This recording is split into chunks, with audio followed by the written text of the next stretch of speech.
Good morning, students. As we have started with the 9th standard science, the chapter Diversity in Living Organisms.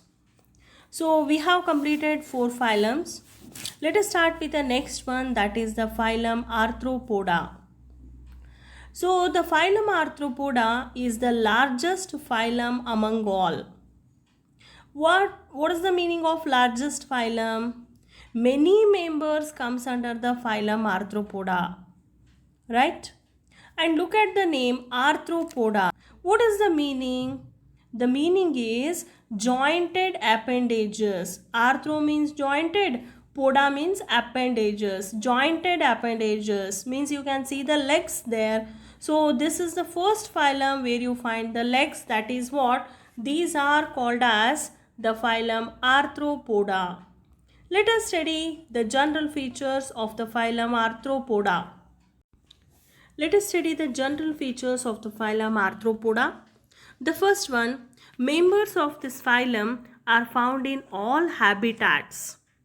In many of the places, it may be in the water, it may be on the land, and few members are parasites and some are parasites of animals and plants. Like that, in all the habitats, we find the phylum Arthropoda. The second one, body is bilaterally symmetrical. As you know, the bilaterally symmetrical means if you cut the body in particular angle, you are getting the mirror images. That is the meaning. Body is triploblastic. 3 body layers, 3 germ layers are present. Ectoderm, endoderm and the mesoderm. Like that you are getting the 3 body layers called triploblastic. Look at this example. As you know, this is a cockroach and we can generalize as the phylum Arthropoda members body can be divisible in 3 parts called as head, thorax and abdomen. Look at the structure. Head with antenna, compound eyes. With the help of the antenna, it can sense the objects or whatever the food items is there, whatever the things are there, it can sense with the help of the antenna. And in the thorax region, you find the jointed appendages called as the legs and having a abdomen. Body is segmented, but segmentation marked only externally. Look at this picture once again, students. So if you see, externally it is having segmentations but not internally. Look at the thorax and abdomen. You can understand. Body mainly divided in 3 regions. Just now we have discussed, that is head, thorax and abdomen. Head and thorax collectively called cephalothorax. Look at these examples, students. The first one is centipede. How the body can be divisible into head, body and tail. The second one is one insect, it is head, thorax and abdomen. Next, the prawn or crayfish. There you can't find head and thorax. Together it is called cephalothorax and you find the abdomen. Like this, the changes we find in different species, but totally we can say the body can be divisible into 3 parts. Next character, tegmata, means the functional morphological units, means segmentations. The body externally it is having the segmentations, that is the meaning. Next, true coelom is present, which is reduced and largely replaced by a blood filled cavity called hemocoel. So students, this is the first phylum where we find the hemocoel. The blood is there but it is not red in color, the blood filled cavity called as the hemocoel. The next one, circulatory system is open type, means with a many chambered heart and the blood pigment is a hemocyanin. The body is organ system level of organization.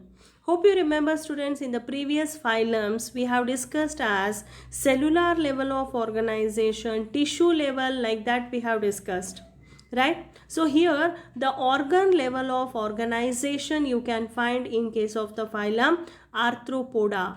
As you can see, the heart, intestine, digestive glands, ovary, anus, right? It may be the book lungs. The true lungs we don't find, it is in the path of evolution. So book lungs, stomach, brain, eyes, that too compound eyes, glands. So different organs we find in the phylum Arthropoda. Next character, exoskeleton is present in the form of dead chitinous cuticle.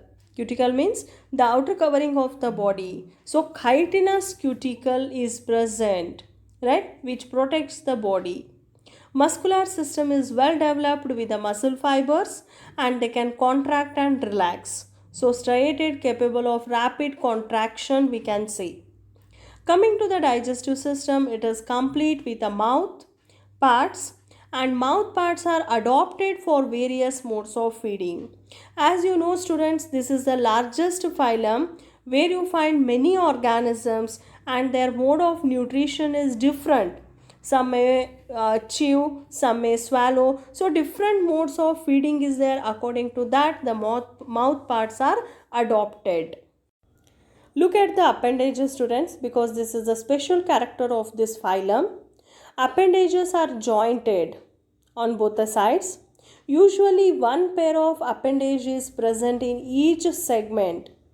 From each segment you find a pair of appendage and are adopted for different purposes. Some are for feeding to get their food, some are for locomotion, some are for respiration, and some appendages are for copulation, means for mating purpose. Coming to the next, respiration. Respiration is by general body surface. It may be by gills, may be by tracheal tubes, book lungs, or called book gills. As you know students, in various habitats you find the phylum Arthropoda. If they are aquatic, you find the respiration by gills, trachea, or by book lungs. If it is terrestrial, through body surface, respiration takes place. Next one, excretion. It takes place through green glands or Malpighian tubules. Next, nervous system. It consists of dorsal brain with a nerve ring and a double ventral nerve cord. See the path of evolution students. This all we didn't find in the previous phylum, but here we find the nervous system with the brain and all. To the reproduction, we can differentiate male and female separately, called dioecious animals. Paired reproductive organs and ducts. Internal fertilization means fertilization takes place inside the body, called internal fertilization. Two types are there students. One is external and internal. If it takes place outside the body, it is called external.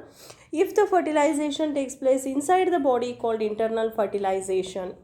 These are oviparous. Oviparous means egg laying animals. Development may be direct or indirect. Means directly they will develop into new organisms, or through the larva, called as direct or indirect development. Parental care well marked. Here you find the parental care in the phylum Arthropoda. Examples like spider, scorpion, dragonfly, beetle, crab, bees, bugs, butterflies. Next, spider, caterpillar. Next one, centipede, millipede.